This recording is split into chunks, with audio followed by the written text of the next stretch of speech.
Comment prendre du muscle quand on est grand?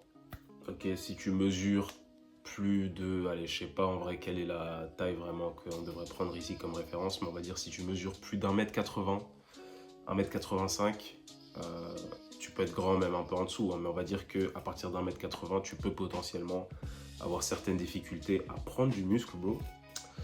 Moi personnellement, je fais 1 m 95 là, donc je vais parler de ça spécifiquement pour les grands. Ok, j'ai des bras super longs, des jambes super longues.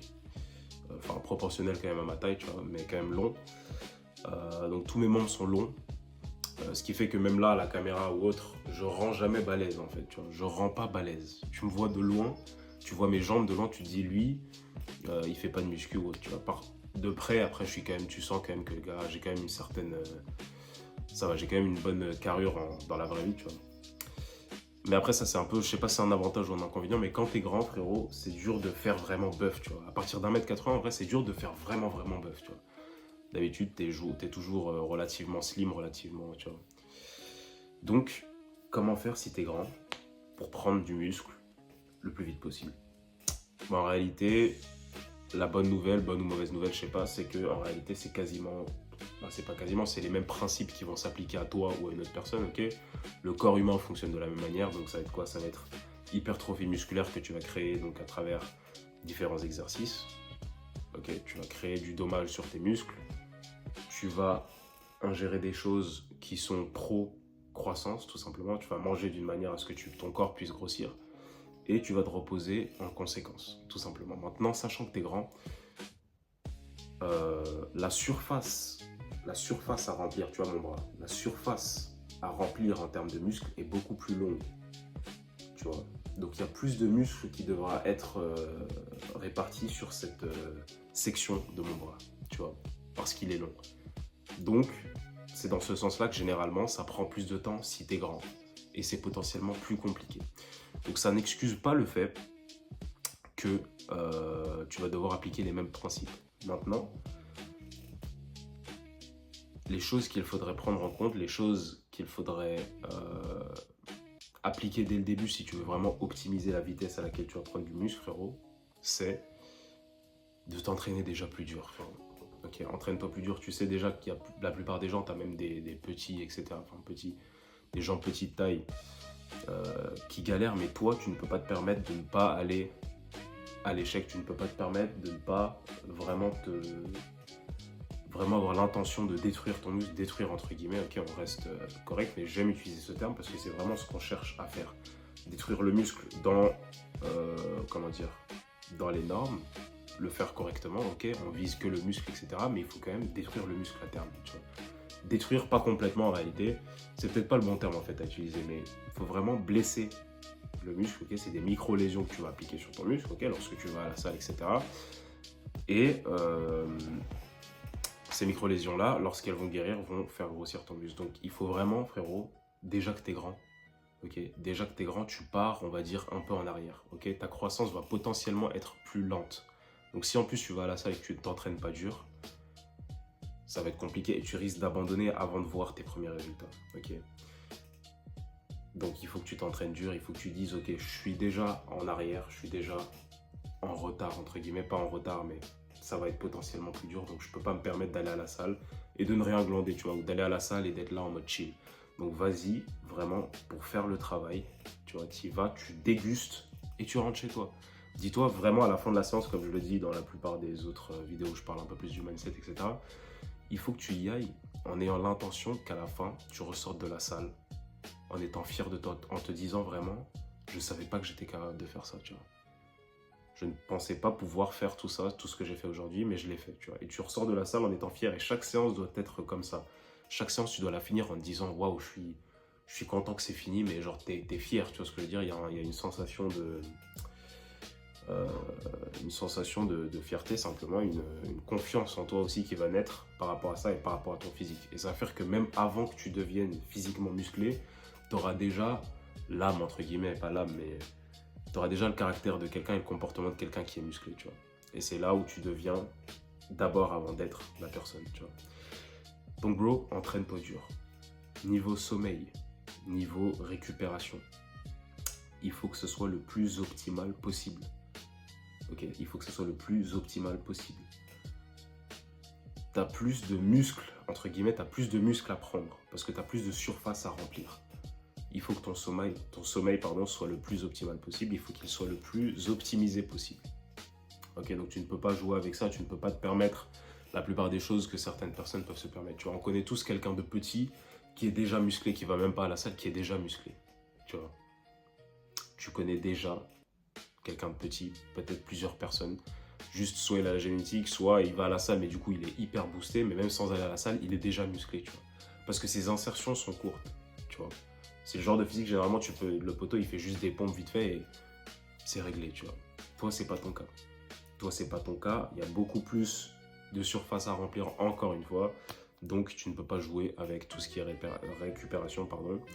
Hormones de croissance, testostérone, ok. Sans testo, pas de muscle. Donc, la testo va devoir être aussi optimisée. Donc, sur le plan hormonal, le sommeil, déjà, c'est le premier step sur le plan hormonal, ok. En tant qu'homme, en termes de muscles, mais même sans ça, pour que ton corps puisse fonctionner de la meilleure des manières, le sommeil, c'est le premier pilier sur le plan hormonal.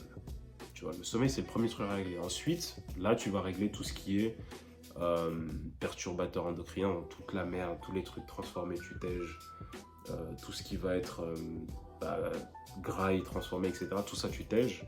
Et puis, tu vas remplacer ça par des aliments qui ont la faculté vraiment d'optimiser ton taux hormonal. Généralement, épinards, frérot, faut en manger, ok. Légumes crucifères, faut en manger. Et ensuite, tous les autres légumes que tu kiffes bien, faut en grailler, tu vois. Tout ce qui est oméga 3, etc., tu vas optimiser. Tout ce qui est viande complète, de même, pareil aussi, tu vois, la meilleure qualité possible. Et voilà, hydratation.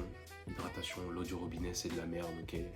Il y a énormément de merde dans notre environnement, donc c'est un peu compliqué de tout éliminer, mais essaye vraiment d'optimiser le plus possible ce qui t'entoure et ce que tu consommes. Que tu consommes à travers ton organisme physiquement ou que tu consommes les choses avec lesquelles tu interagis. Tu vois, parce qu'on sait aujourd'hui que même la Wi-Fi, frère, c'est quelque chose qui te perturbe, qui perturbe ton corps, littéralement. Tu vois. Donc, bro, ça aussi, il faut régler ça. Donc, sur le plan hormonal, sur le plan de l'entraînement, sur le plan du repos, il faut régler ces 3 points-là. Et ensuite, voilà, tu as quand même des avantages. Quatrièmement, tu as quand même des avantages en étant grand. C'est-à-dire, par exemple, si tu as des longs bras, tu as généralement, bon, déjà, tu as une facilité, par exemple, sur certains exercices, donc en termes de performance, mais au-delà de ça, sorry bro, j'ai eu un petit compromis là. Mais du coup, je disais que quand tu es grand, tu as aussi quand même quelques avantages, quatrièmement. Sur le plan, par exemple, comme je disais, j'ai des longs bras, donc sur les mouvements de tirage, généralement, si par exemple tu prends le deadlift, sachant que tu as moins de surface, tu as moins de distance à parcourir, tu peux du coup, par rapport à ça, avoir une facilité, tu vois. Et aussi, généralement, ceux qui ont des longs bras ont aussi un potentiel de croissance au niveau du dos, par exemple, qui est plus grand. Par contre, tu peux potentiellement galérer sur les mouvements de poussée. Tu as besoin potentiellement, généralement, de prises plus larges selon la largeur de ta cage thoracique, etc. Donc, il y a pas mal de différences. Il y a quand même pas mal d'avantages et aussi de désavantages. Tu vois, sur le squat, frérot, moi, je peux pas faire... Ça fait genre peut-être 6 mois que j'ai commencé à faire du squat, malgré le fait que ça fait déjà plusieurs années que je m'entraîne, etc. C'est peut-être une erreur aussi de ma part parce que j'ai jamais été vraiment à l'aise. Dû au fait, c'est à cause du coup, par exemple, de la longueur de mes fémurs, tu vois. Donc, tu as plein d'avantages et de désavantages. Maintenant, tu peux quand même jouer avec et tu peux quand même, malgré le fait que tu n'es pas avantagé sur un mouvement, tout de même l'utiliser pour essayer de t'améliorer, tout simplement, bro, tu vois. Donc, c'est un peu ça, bro. Et puis après, voilà, tu vois, lorsque tu es grand, ok, lorsque tu es grand et que tu es musclé, c'est généralement, je pense que ça c'est l'avantage ultime, frérot, lorsque tu es grand et que tu es musclé, que tu arrives à développer une certaine masse musculaire, c'est clairement un avantage esthétique et c'est aussi un avantage sur le plan social, sur le plan en termes de carrure, etc. Tu vois. En termes de charisme général, bon voilà, on peut, ça c'est encore un autre débat, mais on va dire que c'est beaucoup plus impressionnant quelqu'un de grand et musclé, de grand de manière générale, de musclé de manière générale, mais si t'es grand et musclé, frérot, et bah c'est top, tu vois. Donc je pense qu'on a parlé à peu près de tous les points en vrai à comprendre. Voilà, ce qui est à retenir du coup, c'est qu'il va falloir travailler plus dur que les autres, de tirer profit de justement les avantages qui te confèrent cette taille que tu as. et en profiter tout simplement et faire en sorte de travailler, comme je l'ai dit, plus dur, de mieux se reposer, de mieux s'alimenter, d'être plus intelligent sur certains points pour pouvoir progresser plus vite, voire au moins en tout cas autant plus vite, aussi vite que les gens plus petits, quoi. Voilà, Blue, c'est un peu ça, hein. C'est un peu, en tout cas, c'est la manière que j'ai utilisé moi. Bon, là, j'ai perdu quand même pas mal de poids ces derniers temps parce que je suis concentré un peu sur autre chose et malheureusement, malgré le fait que je kiffe énormément la muscu et pas uniquement à cause de l'aspect physique, comme je l'ai déjà dit plusieurs fois, mais surtout à cause de l'aspect mental que ça a sur toi, frérot, l'impact que ça aura sur ton mental. Si tu es capable d'aller à la salle, de te faire souffrir, que ce soit la salle ou peu importe, tu vois, moi là-bas, mon physique, je ne l'ai pas obtenu grâce à la salle de sport, tu vois. Mais pour donner l'exemple de la salle, que tu sois capable d'aller à la salle pendant 1 heure et demie, etc., de vraiment te faire souffrir volontairement, parce que c'est une souffrance volontaire. Tu vois, c'est-à-dire lorsque tu vois un physique musclé, tu sais que cette personne-là, elle a dû souffrir volontairement, encore et encore, jour après jour, pendant des mois, voire des années, pour obtenir ce physique-là, tu vois. Donc c'est quelque chose qui envoie tout de suite quelque chose, qui envoie tout de suite une information par rapport à qui tu es, à ton caractère et à ta personnalité, aux gens que tu vas rencontrer dans la vie, tu vois. Donc c'est très important, bro. Donc ne néglige pas ça et puis voilà. Si t'es grand et que tu galères, mon gars, sache que c'est possible. Les mêmes règles s'appliquent. Il faut juste être encore plus déter et dis-toi qu'à la fin, le résultat sera beaucoup plus stylé. Tout simplement, bro. C'était tout pour moi. Prends soin.